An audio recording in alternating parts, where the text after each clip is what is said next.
नमस्कार मंडळी, बरे आहात ना? चला तर मग आज एका नव्या विश्लेषणामधून चांगली माहिती मिळवूया.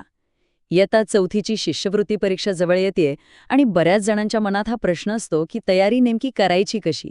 पण काळजी करू नका, आज आपण ही परीक्षा सोपी करण्यासाठी एक मस्त प्लॅन पाहणार आहोत.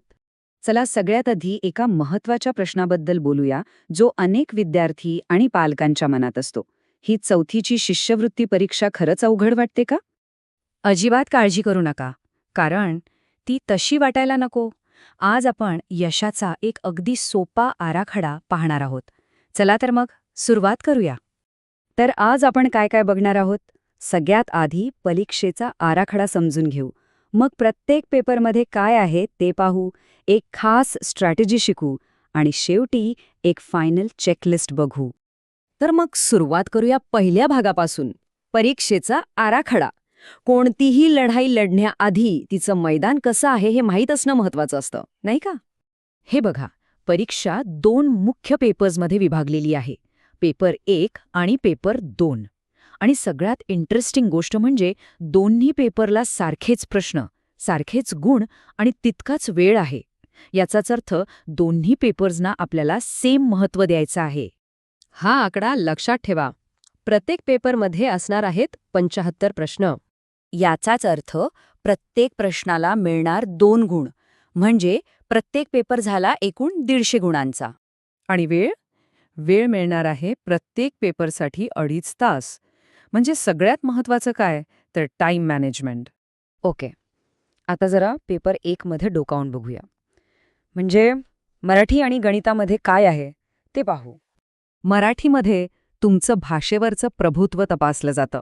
म्हणजे बघा, शब्दसंग्रह किती चांगला आहे, व्याकरण किती पक्का आहे, आणि म्हणी आणि वाक्प्रचार किती माहिती आहेत, ह्यावर पकड मिळवणं खूप महत्त्वाचं आहे. आणि ही एक खूप महत्त्वाची टीप आहे. शरीराच्या अवयवांवर आधारित जे वाक्प्रचार आहेत ना, जसं की डोळ्यात तेल घालून पाहणे, ते हमखास विचारले जातात. त्यामुळे डोळे, हात, कान अशा अवयवांवरचे वाक्प्रचार नक्की करून ठेवा. आता वळूया गणिताकडे. आणि अजिबात घाबरायचं कारण नाहीये, कारण ह्यातल्या सगळ्या संकल्पना अगदी मूलभूत आहेत. म्हणजे संख्याज्ञान, बेरीज वजाबाकी आणि सोपे अपूर्णांक. ह्यातलीच एक महत्त्वाची संकल्पना म्हणजे समच्छेद अपूर्णांक. म्हणजे काय तर असे अपूर्णांक ज्यांचा खालचा आकडा म्हणजे छेद सारखा असतो आणि मग त्यावर आधारित बेरीज, वजाबाकी किंवा तुलना करायला सांगितली जाते. चला आता बघूया पेपर 2.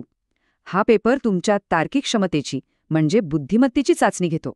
ह्यामध्ये सगळा खेळ असतो लॉजिकचा, पॅटर्न्स ओळखण्याचा.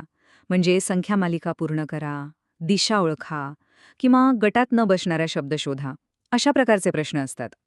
उदाहरणार्थ, दिशा ओळखण्यावरचा प्रश्न आला की काय करायचं, तर सरळ आपल्या कच्च्या कागदावर एक छोटीशी आकृती काढून घ्यायची.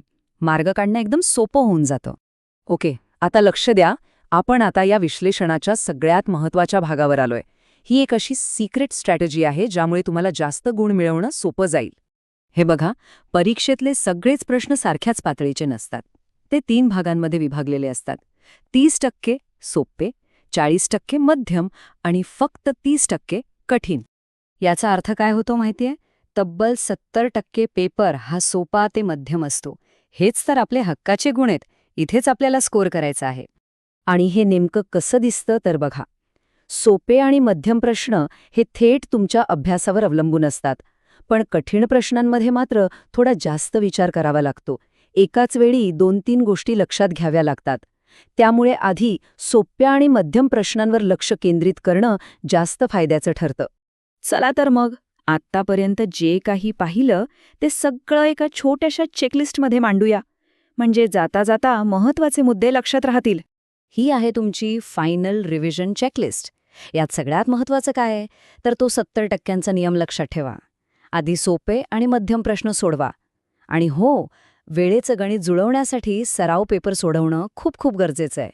ह्यावर लक्ष दिलं की आत्मविश्वास नक्की वाढेल.